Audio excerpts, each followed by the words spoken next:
Can you hear me? I can. Can How you are you? see me? I can Oh, see you. Yes. how are you? I'm grand. How are you, Mo? I'm good. I'm real nervous. This is my first Zoom. Are you kidding me? I'm I- this I'm is my first Zoom. I'm Yeah. excited to be the first. Oh, it's great. Man, it's been a while since we chatted. I was listening to your album and just thinking how much I've missed your voice. You just sound wonderful on this album. And Oh, I thanks. I had read where you said you had a really good time Hmm. making this album. Can you run me through the process a little bit? Yeah, we did about the last three albums I've done have been with Jimmy Capps, and Jimmy and I were very close friends, and we got these songs. Michelle Capps actually helped with it, Jimmy's wife, and we just went through songs and songs and songs, and we felt like we found the right ones, and it was fun. It's always fun in the process, you go through Yeah. that. Uh, it's almost looking for like a diamond in a rough. You find that one, you get all excited. But we went through the songs a lot, and we felt like we got the best songs. And it was just a fun project recording them and hearing what the final deal was. Well, speaking of songs, the Ray Price song that you did, or the Bill Anderson song, City Uh-huh. Light, the City Yes. Lights, just an amazing version of that. It's Uh, You were channeling the past as you were singing, I do believe. oh, I love that song, and I've sang that years ago. And Bill's my dear friend, and we talked about it before. He said, "You ought to cut that." And actually, that and my son asked me about. He said, "One of my favorite songs, City Lights," and so I recorded it. And, it was fun. Well, I saw too. There's a song on there that I was very familiar with as well. A lot of them, we are, but Jeannie Seeley was the writer on it. Right. Yeah. Jeannie, Life of a Rodeo Cowboy, and Jeannie and I are very good friends, and we do a lot of shows together, things. And of course, Jeannie talked to me about that many times about cutting that song, and she said it fits you. And so I went and listened to the song, and it does fit me. So I recorded it, and it was a fun song, and it was well written. It was. I've been around the cowboys and in the sport of rodeo for years, and it was well written that described what they do. Yeah. And speaking of rodeo, if memory serves me, you are a rodeo champion. Well, I wasn't. My brother was really a great bull rider. Uh, And I you rode I as well, right?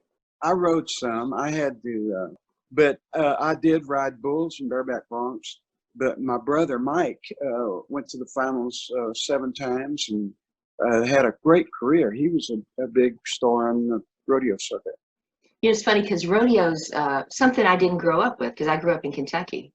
And it, Hmm. it wasn't until probably 10 or 12 years ago that I actually saw a rodeo while out in Hmm. Montana. And I was just like, oh, this is the world that everybody's been singing about. You know, it, Yeah, it was just something yeah. I'd never seen in this And area. it is a world of its own. I mean, it's the cowboy way as the cowboys, cowgirls. Of course, being from Texas, you see a lot of that, and we lived it. My family, we was on a ranch and we worked cattle and we did all that stuff and we're real cow. When I was a kid, I was a cowboy. I worked cattle and rode horse all day. Wanted to be a singing cowboy like Gene Archer. That was my hero. There you go, and you did it. Yeah. Hey, talk to me about how you've been lately, because we haven't spoken in a while. I keep up with you online, and I see you and Gene Watson teasing back and forth. Your good buddy Gene. I know Mm-hmm. you've done some cruises, and but how are you doing through the pandemic? And where Well, are you? I'm doing well. Of course, we were all locked down. We missed the stage. Oh my goodness, it's you don't realize how much you miss singing to a live audience till you can't do it. And I missed that, but we've been staying busy. I have a little house that I bought, a fixer-upper, and I've been working doing that. And uh, I've done some TV. I did a TV show last week in Branson, Missouri, and so I've been staying pretty busy. But we miss that. You don't realize how much you love the fans until something like this happens. You can't go out there and be with them, you know. Yeah, they search for you online when they can't find you. You notice that? Right, Yeah. right. That's true. Your And fans are very active online. they are very much so, and it's getting bigger all along.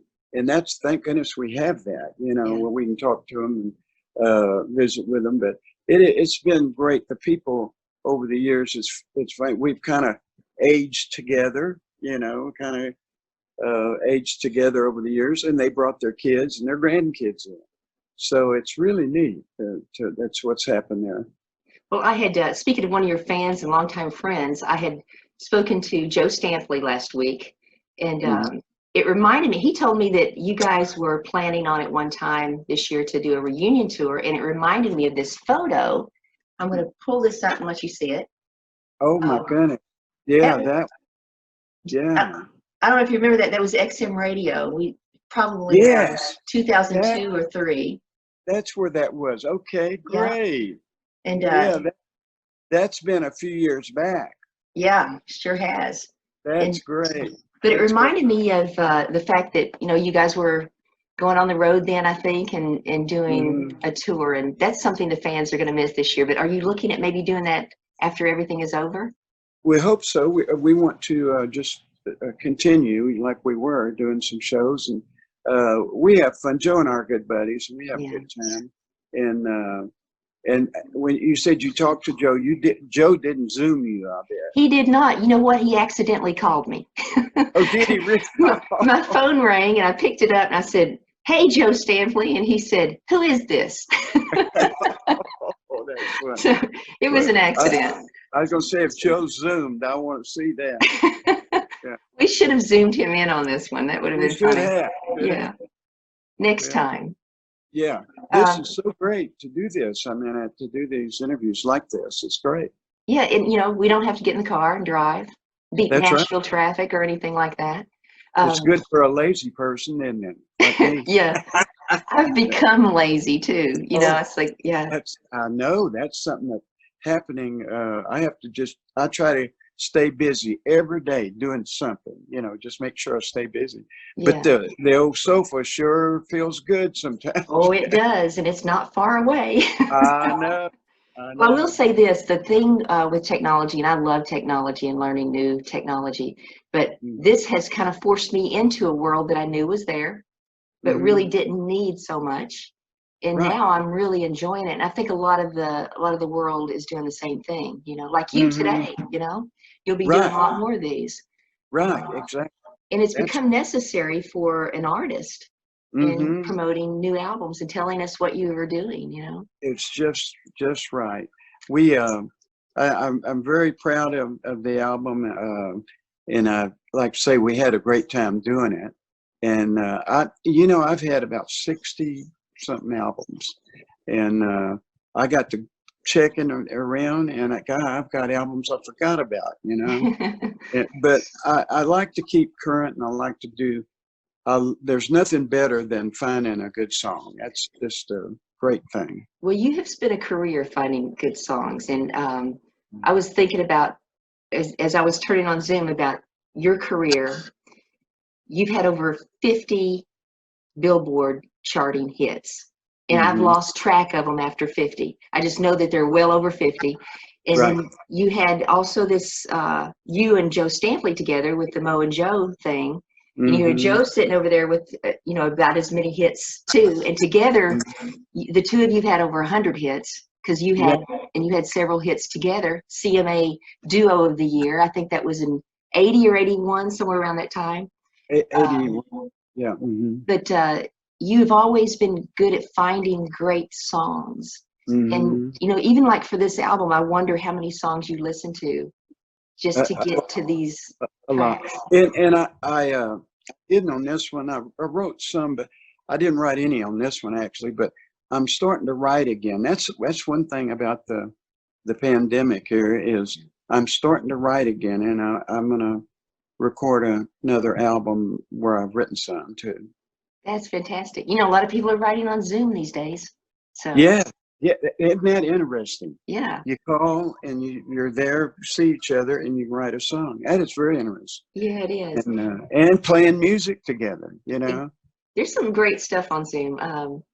Yeah. I would definitely want to talk about Jimmy Caps. You know, I worked Mm. with the Grand Ole Opry for several years, and Mm-hmm. you know, saw Jimmy every time I walked through the doors. He was a good friend. Passed Yeah. away just recently, and put such good things into your album. And I know as a good Mm-hmm. friend of yours, and Mm-hmm. I'd like to talk for you to talk about him a little bit, and you know, his involvement with this album. He was so meticulous Mm-hmm. in getting such a good sound. And I believe that probably a lot of the reason you had such a good time in the studio was because of Jimmy and the people you surrounded yourself with. Jimmy was a guy that, if you mention his name, the first thing you heard was, he sure is a good guy. That's what everybody said. I mean, I don't know anybody that didn't love Jimmy, but he was one of the most talented guys I know, and had such a history, which he has a book out now, which tells us what all he did. And he had such a history, but he was the most humble guy I've ever seen. He did not want to talk about Jimmy. And matter of fact, we were on a cruise ship together, and my wife and I and Michelle and Jimmy, and we were talking, and Jimmy was telling a few stories. I said, Jimmy, you got to write the book. And Michelle said, Jimmy, you got to write the book. And so we've been after him for a while, and he did. And of course, it's a big smash hit right now, Jimmy's book is. And but we had so much fun with him, and his talent is unbelievable in the album. He played lead guitar, rhythm guitar, gut string guitar, dobro. He played everything in this album, and he was a very talented man. I just we miss him dearly. I keep wanting to call him and say, Jimmy, this is doing good. This album, you know. So, but He was a good soul. He's with a good bunch up there right now. He's in a good band. He sure is. And you know, I think of those who don't know his work in the past, and look up his name is all I can say. Right. Google Jimmy Caps, and you will see that you have heard him play many times on many legendary songs. I keep going back to hearing him on He Stopped Loving Her Today. Yes. He played on that song and so many others. You can't hardly listen to, especially an oldie station, without hearing Jimmy's. You don't realize, but you hear his licks every day. Absolutely. Yes. And that's quite a deal. And he don't get they don't get the credit we do, the pickers and the sessions. And his book is called The Man in the Back, which is very well titled, The Man in the Back. Yeah. And which they don't get the credit, but they so important in the reporting. You know, you brought a book. You have a book out, which is just full of great photographs to go through your relationships, your friendships through the years. Can you talk about that? I was so excited. Scotty and I wrote this book, and we went in there, and you tell stories sometimes to your family and your different friends, but you don't sit around just talking all the time about yourself. You don't do that. And if you write a book, you can do that. And my granddaughter told me, I didn't know you did all that stuff. And I said, that's why I wrote the book. And it gave me a chance to relive a lot of it and realize how blessed I've been. I haven't been the big superstar that a lot of them are, but I've had a great, great career, and I've done so much stuff. And so you write a book, and you can tell those things and pass it on to your family. It is. You just said that it's kind of like an heirloom, isn't it? Mm-hmm. It's yeah, creating your own heirloom for your family. And that's true. When I wrote the book, I said that I want to write this for my grandchildren and great grandchildren. Yeah. Along with the fans, of course. But and I do. You do some neat stuff like that. You want to pass it on. Yeah. You don't hog it up for yourself. You just got to pass it on. That's the way to do it. I'm looking at this your track list. I'll just briefly run through some of the songs that You've recorded, there are 11 songs on this new album. I'm looking at some of the songwriters too that you just picked wonderful. Bobby Tomberlin, Jim B. Martin, Stephen Dale Jones. We mentioned Bill Anderson and Jeannie Seeley, Leona Williams. I mean, that tells you what great songs you have chosen there. And Mo Pitney is got a song on here with Bill Anderson and Bobby. But there are 11 songs on this album. It's called A Love Like That. And I see that your good friends at Springer Mountain Farms have sponsored this album as well. Oh, I'm telling you, Gus Arundel with Springer Mountain Farms has been so good to country music, to all kinds of music. But he is my best friend, and we travel around the country with Gus and go places. And, just a great friend, and he has helped so many people, and he helped with this album, and wouldn't be possible without Gus. And I just can't say enough good things about him. Well, before I let you go, I want to ask you about the album cover, because I think the album cover matches the title so well. And was that your idea, especially with the heart carved in the tree? Yeah, so. yeah. Actually, it was my wife's idea, and but I thought it was great with Michelle and Jimmy on there. And we told Michelle about it, and she was driving. She said, I got to pull over and talk, And so she pulled over, and she opened the email, and she just broke down. And we put that little thing on the tree there, and so it worked out just right, and the title is A Love Like That, and Jimmy and Michelle had a love like that. Yeah. Well, it's a beautiful song and beautifully done. We also did that song that Tony Stampley wrote, a couple of my songs too on there. And Tony is a very great writer, Joe's son. Yeah. And we had several songs that he wrote. He's got a great sound. I've played a lot of his music on the radio through the years.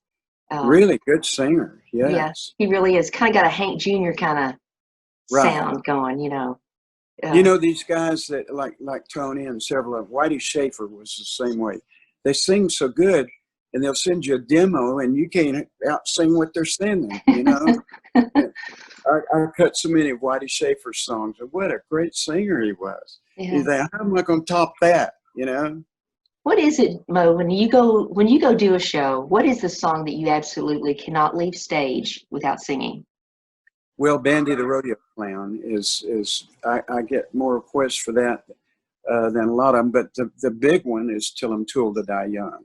That's been such a great song for me, and it tells such a great story. But those two, and Cheating Situation was Song of the Year in '79, and we get a lot of requests for that. And a lot of people, relate to this song. Not Cheating Situation, but the other songs, I guess. Yeah. Yeah. What was the quote? I've heard you say it before, that something to the effect of, if you'd lived every song you sang, you'd probably be dead. Oh, for sure. I've sang songs about everything, the bars, the honky tonks, but I've become, I guess you'd call a honky tonk singer. A lot of people call me, but you got to sing about life, everything. There's life, and people are sad, and they drink, and they get down, and a lot of times music will pick them up, which is a good thing. Yeah. Well, thank you for all the music through the years, and so glad to have new music from you. Thank you so much. I enjoyed talking to you. Oh, you too. And very first Zoom right here. Oh, I'm excited. It's the baptism. Wait. Yes. Can't wait to do another one. That's Moe Bandy. He was Americana before it was a music genre.